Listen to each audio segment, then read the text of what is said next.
Hello all. ഇന്ന് നമുക്ക് simple ആയിട്ട് ഒരു ഹാൻഡ് മെയ്ഡ് കാർഡ് ഉണ്ടാക്കിയാലോ.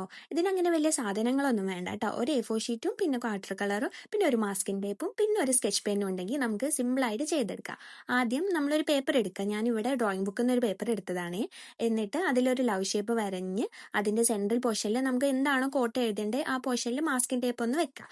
അതിനുശേഷം നമ്മൾ വാട്ടർ കളർ എടുത്ത് നമ്മുടെ ഏതാണോ ഇഷ്ടപ്പെട്ട കളർ അത് വെച്ചിട്ട് കുഞ്ഞു കുഞ്ഞു ഹാർട്സ് വരഞ്ഞു കൊടുക്കുക. അതിനുശേഷം നമ്മുടെ മാസ്കിംഗ് ടേപ്പ് റിമൂവ് ചെയ്ത് നമ്മുടെ ഷേപ്പിന് ജസ്റ്റ് ഒന്നിങ്ങനെ സ്കെച്ച് കൊണ്ട് ഞാൻ ഔട്ട്ലൈൻ കൊടുക്കുന്നുണ്ട്. പിന്നെ എന്താണോ നമ്മുടെ വിഷ് അതും കൂടെ എഴുതാം. ഇത് ഞാൻ എൻ്റെ മിസ്റ്ററിന് ബർത്ത്ഡേക്ക് കൊടുക്കാൻ വേണ്ടി ഉണ്ടാക്കിയതാണ്. അതുകൊണ്ട് അഡ്വാൻസ് ഹാപ്പി ബർത്ത്ഡേ എന്നാണ് കേട്ടോ ഞാൻ എഴുതി കൊടുക്കുന്നത്. പിന്നെ താഴെയായിട്ട് ഞാൻ വിത്ത് ലവ് എൻ്റെ പേരും കൂടെ എഴുതി കൊടുക്കുന്നുണ്ട്. അപ്പോൾ ഇത്രയേ ഉള്ളൂ. നമുക്കൊരു 10 മിനിറ്റ്സ് ഉണ്ടെങ്കിൽ നമുക്കൊരു അടിപൊളിയായിട്ടുള്ള ഹാൻഡ് മെയ്ഡ് കാർഡ് ഉണ്ടാക്കിയെടുക്കാം. എക്സ്പെൻസീവ് ആയിട്ടുള്ള ഗിഫ്റ്റ് വാങ്ങിച്ചു കൊടുത്താൽ നമ്മൾ സ്വന്തമായിട്ട് ഹാൻഡ് മെയ്ഡ് ആയിട്ട് എന്തെങ്കിലും ഒരു ഗിഫ്റ്റ് നമ്മുടെ പ്രിയപ്പെട്ട ഒരാൾക്ക് കൊടുക്കുമ്പോൾ അതൊരിത്തിരി സ്പെഷ്യൽ തന്നെയല്ലേ.